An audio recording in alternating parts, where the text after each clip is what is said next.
My folks didn't show up to my wedding, and honestly, I think it's because I tied the knot before my so-called perfect sister did. And now that picture-perfect image they've always tried to keep up is finally starting to fall apart. I'm 31 and I got married about 6 months ago after being with my partner for 3 years. Everyone showed up, except my parents and Brianna, my sister, who's 3 years younger than me.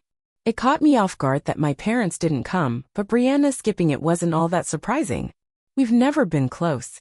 Looking back, I probably should have seen it coming considering everything that's gone down in our family over the years. Let me explain a little.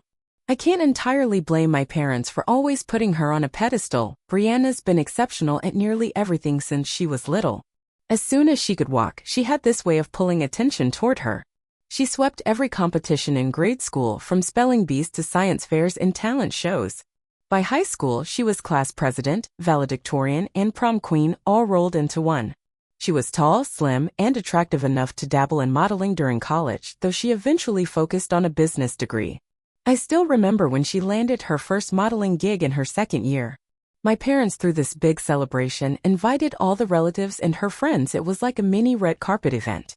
They even had her professional headshot framed and hung it right above the fireplace, where it still sits to this day. That same year, I graduated with a degree in computer science. All I got was a quick, well done, before they moved right onto planning Brianna's next photo shoot. She walked straight into a top-tier company after college and shot up the ladder like she was made for it. Now at 29, she's already a senior executive with a corner office and a company car. Me?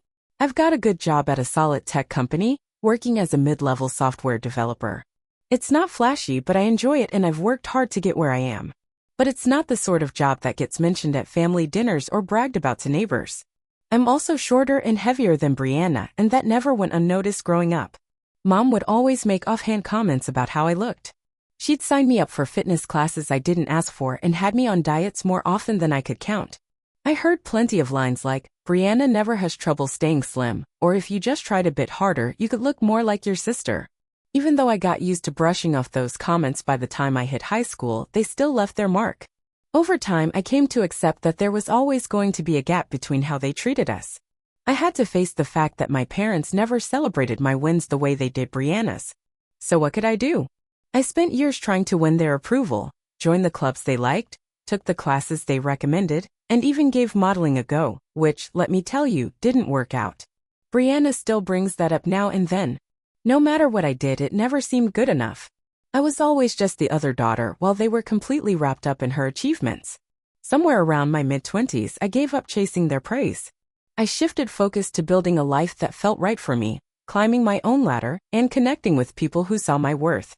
And honestly, life started feeling a whole lot better after that.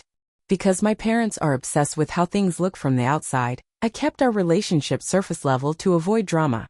At Christmas dinners and the occasional family gathering, I'd smile and nod while they went on about Brianna's latest promotion, new boyfriend, or exotic vacation. They were so wrapped up in her world, they didn't even notice how distant I'd become. Then one day at a tech conference, I met the man who would become my husband. A friend introduced us, and right away, he saw me, not the version my family always tried to fix, but the real me. He liked that I was sarcastic, that I could code circles around most people, and yes, he appreciated my body just the way it is. Not once did he try to change me or measure me against anyone else. After 4 years of being together, he popped the question while we were hanging out at home, eating takeout with our favorite show playing in the background. It wasn't flashy, but it was perfect. Naturally, I told my parents when I got engaged last year. Looking back, their reaction should have been my first warning sign. There weren't any congratulations or happy tears, just silence. Then my mom asked if I was really sure I wanted to rush into marriage. She even suggested I might want to get in better shape before the big day. My dad didn't say much at all. At our engagement party, my husband John noticed something odd too. I was too overwhelmed to really focus, but he picked up on it. He told me later that my parents spent most of the night huddled in a corner, whispering over my mom's phone. Turns out they were on a call with Brianna. She was crying, and from what he overheard, they were saying things like, "This wasn't the plan, and we never expected Emily to get married first." Planning the wedding came with a few bumps in the road, mostly thanks to my parents. Even though Brianna wasn't even engaged, my mom had already made several Pinterest boards for her dream wedding. She wasn't interested in helping me pick a dress or choose a venue. When I finally chose a beautiful, simple A-line dress that made me feel confident and elegant, my mom just called it practical and suitable for my figure. So I turned to my future mother-in-law, who, bless her, treated me like the daughter she never had. We planned most of the wedding together. My fiancé and I went over the guest list carefully to make sure we didn't miss anyone. We sent both paper and digital invites, and I know for a fact that my parents received theirs because the digital version had red receipts. But when they didn't RSVP, I followed up. I called, texted, and emailed several times. I either got ignored or brushed off with vague answers about how they were super busy and still checking their schedules. I didn't have the time or energy to chase them down. I had a wedding to prepare for. Meanwhile, my in-laws stepped up in every way. They helped with everything from designing the seating chart to picking flowers. My husband's sister even hosted a lovely bridal shower, and while nobody mentioned the elephant in the room, my family's absence, it hung there all the same. Still, the wedding was beautiful. We had a morning ceremony in a garden, followed by a relaxed afternoon reception. Everyone said we looked happy and completely in love. And we were. But I'd be lying if I said there weren't moments that hurt, like seeing those empty front row seats or realizing there'd be no father-daughter dance for me. After the honeymoon, I finally confronted my parents about it. I called and asked why they never came. My mom got defensive immediately. She said they were hurt because they never received a real invitation. Then she launched into this long speech about how I had excluded them, how she always dreamed of helping plan her daughter's weddings, and how she didn't understand why I'd shut them out like that. It didn't make sense. I knew they got the invites. While I was still on the phone, I checked the records. Both the email and physical deliveries were confirmed. They had absolutely received them. I didn't argue. I didn't call them out for trying to gaslight me. I just apologized for the mix-up and hung up. Later that night, John brought up all the little signs he'd noticed, how shocked, not happy, they were when we got engaged, how they kept making excuses not to be involved in the planning. He hadn't told me sooner because he didn't want to upset me while I was already juggling so much. But in hindsight, it all added up. It wasn't about missed invitations or miscommunication. It was about the fact that I, the daughter they never bragged about, was getting married before their golden child. They couldn't handle it. And that just confirmed something I'd been trying to ignore for years. No matter what I did, I would never measure up to Brianna in their eyes. The hardest part wasn't even their absence on my wedding day. It was realizing that what should have been a celebration of love and new beginnings had been turned into just another battle in their constant mission to uphold this picture-perfect family image, with Brianna right at the center of it. I recently found out from other relatives that Brianna got engaged to someone she's been dating for about a year. Apparently, in the family group chats I'm not part of, my parents are already gushing about helping her plan this big, elaborate wedding. They're bragging about booking luxury venues, picking out designer gowns, and going to private fittings. All the mother-daughter stuff I never got. But what's interesting is that several of our family members are now refusing to attend Brianna's engagement party or her upcoming wedding. I've heard that what my parents did at mine has become a bit of a talking point. When people ask why my parents weren't at my wedding, I just tell them the truth, nothing extra, no dramatics. I tell them my parents couldn't handle the fact that I got married before Brianna. That's it. Just the facts as I experienced them. A few days ago, my parents called me out of the blue, accusing me of trying to sabotage Brianna's wedding. They claim that because of what I've been saying, some relatives are making excuses not to go. Apparently, my cousin told Brianna that folks are hesitant to attend because they've heard how badly my parents treated me. My parents say I'm jealous and spreading lies because Brianna's having a fancy wedding. But I'm not lying, I'm simply telling people what actually happened. If that truth makes them look bad, maybe they should take a hard look at their own behavior. Lately, it's become harder and harder to keep pretending there's still a real relationship between us. Their behavior during my wedding made one thing painfully clear: I'll never be enough for them. It's not just that they missed my big day. It's that I'm finally accepting I never had the loving, supportive parents I always hoped for. Now I'm focusing on building a life with someone who sees me and values me. And actually, something did change recently. I decided to confront my parents directly. The kind of comments gave me the push I needed. They had started texting me about how I was ruining the family name, so I figured it was time to talk face to face and lay it all out. Right away during the call, they started accusing me of being jealous of Brianna and said I had orchestrated the whole situation. But instead of defending myself like I usually would, I tried something new. I told them they were right. Not in the way they expected, though. I said, yes, I'm jealous. but not of her career or her looks or her achievements. I'm jealous of the unconditional love and support you've always given her, the kind you never even tried to give me." There was silence. Then my mom said I was exaggerating and insisted they treated us the same. And in that moment, something snapped inside me. Years of pushed-down feelings came rushing out. I brought up every birthday that got overshadowed by Brianna's latest milestone. How my high school graduation dinner was canceled because Brianna had a modeling callback. How her prom dress cost more than all my college textbooks combined.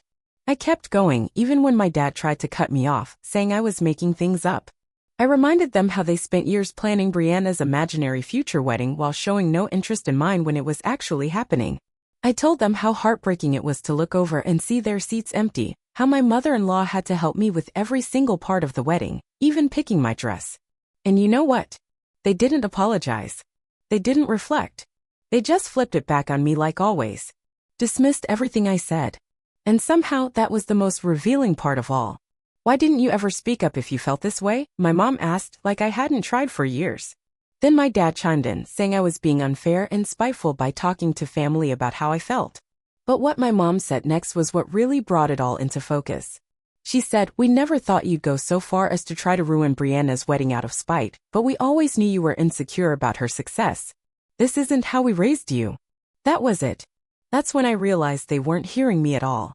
They saw my pain as a problem I created, not something they caused. It wasn't about my experience, it was about Brianna's reaction. Even in a conversation about their absence from my wedding, they were more worried about her upcoming one. And for the first time in my life, I didn't try to fix it. I didn't backtrack. I didn't apologize. I just told them the truth straight out. "You're right about one thing," I said. "You did raise me. You taught me I'd never measure up. That Brianna's achievements would always matter more than mine. That keeping up the image of a perfect family was more important than my feelings." I took a breath and added, "But you also taught me, without meaning to, that I deserve better than this." There was a long silence. Then my dad finally spoke, calm and cold. "Maybe it's time we stop pretending to be good parents, since you've clearly made up your mind and seem to enjoy watching us suffer." He went on, "We assumed as family you'd help resolve things. But it's obvious you've made your choice." Then came the final blow from my mom. "Maybe you just couldn't handle not being the center of attention, even though we always tried to treat you both equally. Emily, that's not our fault. You chose to play the victim." And that was it. I didn't argue. Why would I? Everything I had been saying was just proven right by their own words. Even in that last conversation, they couldn't take responsibility for anything. So I ended the call with a simple goodbye and hung up. What surprised me most was how relieved I felt afterward. Yes, there were tears. But not the desperate, gut-wrenching kind I remembered from when I was younger. These were freeing tears. For once I had said everything I needed to say without guilt, without second-guessing, without swallowing my hurt to protect their feelings. Later that evening, I was sitting on the back porch, just watching the sunset, lost in thought. John sat beside me and quietly took my hand. "They're never going to change, are they?" I asked him. "No," he said, giving my hand a squeeze, "but you have. And that's what matters." He was right. I've changed. I'm not that little girl anymore who bent over backwards trying to win their approval. That version of me is gone. And the woman who walked away from that last conversation doesn't need their validation. It still hurts to admit that my parents will never be who I needed them to be, but it doesn't hurt as much as holding on to the hope that someday they might. For the first time, I don't care what happens with Brianna's wedding or the family drama. I said my piece. Now they have to deal with the fallout. The strangest thing? I feel like I've finally set down a weight I didn't even realize I've been carrying all my life. Maybe it's not the happy ending I once wanted, but maybe it's the one I needed. The freedom to stop chasing love that should have been unconditional from the start. And then, just when I thought things had settled, 3 days later something unexpected happened. Brianna decided to get involved, and it did not go the way she planned. Yesterday morning she sent me a long, carefully worded message. You could practically hear the condescension dripping from her tone, the same one she's perfected over the years. "What you said to our parents was completely inappropriate," she wrote. "They've supported us through every stage of life. Just because you're insecure about your own choices doesn't mean you get to call them bad parents." She went on with her usual mix of moral superiority and backhanded jabs. "I get that your wedding wasn't exactly what you imagined, but that doesn't mean you should try to ruin mine. Brianna sent one more message before I blocked her. There's nothing wrong with wanting a celebration that honors people who've worked hard to meet certain standards. Emily, not everything has to be a competition. I didn't reply. Honestly, after years of putting up with her manipulative behavior, I've learned that responding just gives her more material to twist. So I blocked her number. That alone probably irritated her more than anything I could have said. But of course she didn't take that quietly. A few hours later my husband called me at work. He was laughing so hard he could barely get a sentence out. Turns out Brianna somehow got hold of his personal number, probably through a mutual acquaintance, and decided to text him instead. She sent this long series of messages trying to explain why our relationship as sisters had always been strained. She started off in this overly formal, concerned family member tone. As Emily's sister and someone who deeply cares about our family's well-being, I felt compelled to reach out. That didn't last long. It quickly turned into her true intention, trying to get my husband to help me behave better.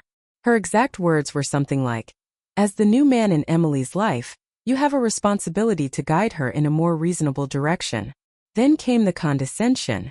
She told my John, who by the way is a software architect with an MBA, that family dynamics are complicated, and that someone with Emily's emotional sensitivity might not see the bigger picture.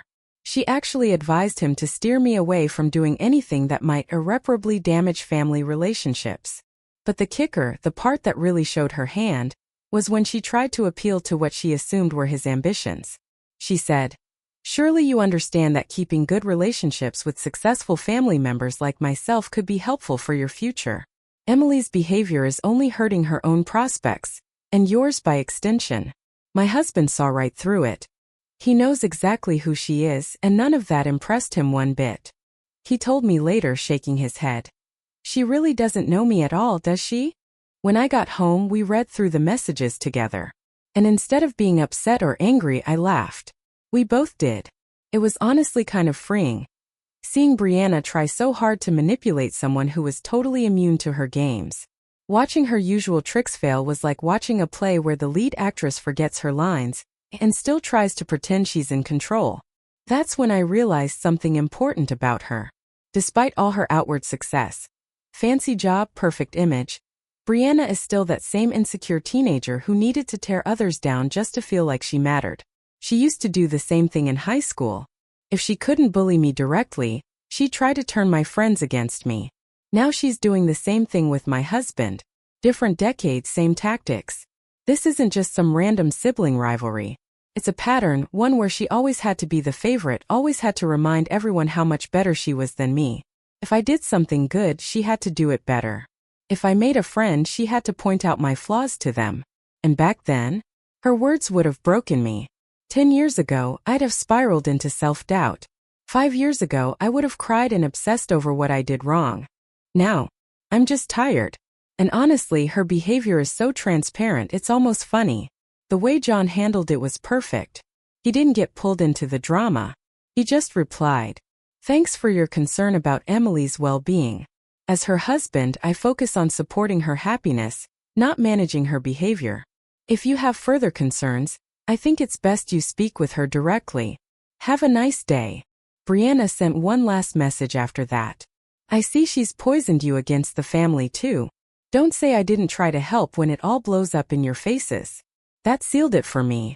If this is her idea of helping, manipulating my husband, blaming me for everything and painting herself as the victim, then I want no part of it.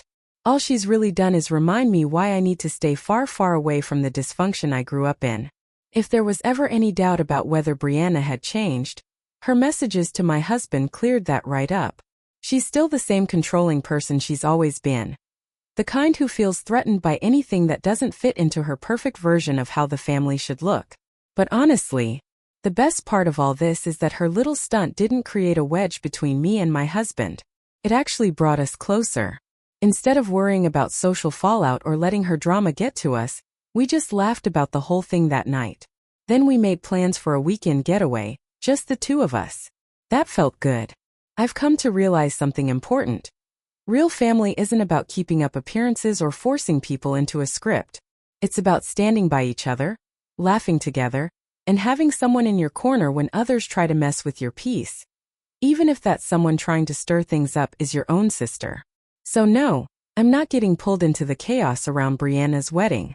John and I have made the decision to focus on our life, our joy. We're building something better, something honest. They say success is the best kind of revenge. But honestly, I don't even care about that kind of success anymore. To me, success now means standing by your choices and surrounding yourself with people who help you grow, not drag you down. By that definition, I feel more successful than I've ever been. It's been about 2 weeks since Brianna tried, and failed, to manipulate my husband. And somehow, things have gotten even messier. Turns out, my parents have been scrambling behind the scenes to save face. From what I've heard through family, they've been calling relatives one by one, trying to twist the story.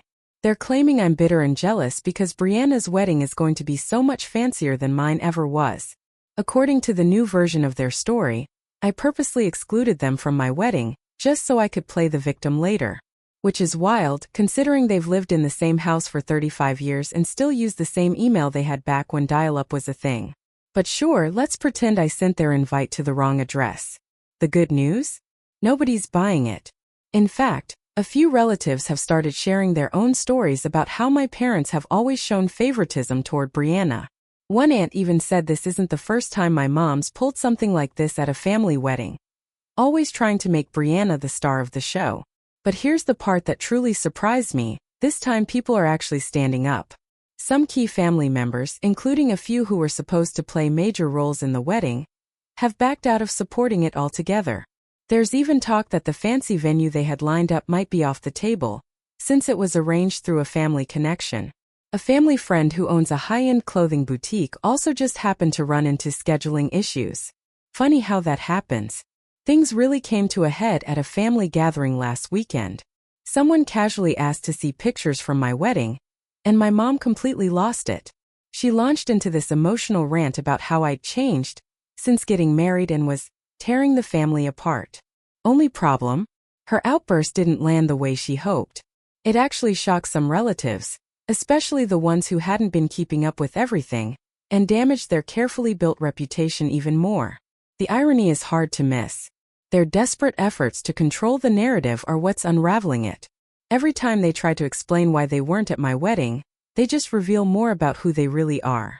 The more they try to paint me as the problem, the more people are starting to see the truth. Even family members who used to stay neutral are beginning to pick sides. Just recently, my uncle, my dad's brother, pulled me aside. He's always been the kind of guy who kept quiet to keep the peace, but this time he apologized. Said he should have spoken up sooner about how they treated me. He told me he and his whole family won't be attending any of Brianna's wedding events. And the best part? I didn't have to do a thing. I haven't argued. I haven't explained. I haven't even defended myself. I just stayed quiet and let the truth speak for itself. You know what's funny? I didn't have to do anything in the end. The truth is doing all the work for me.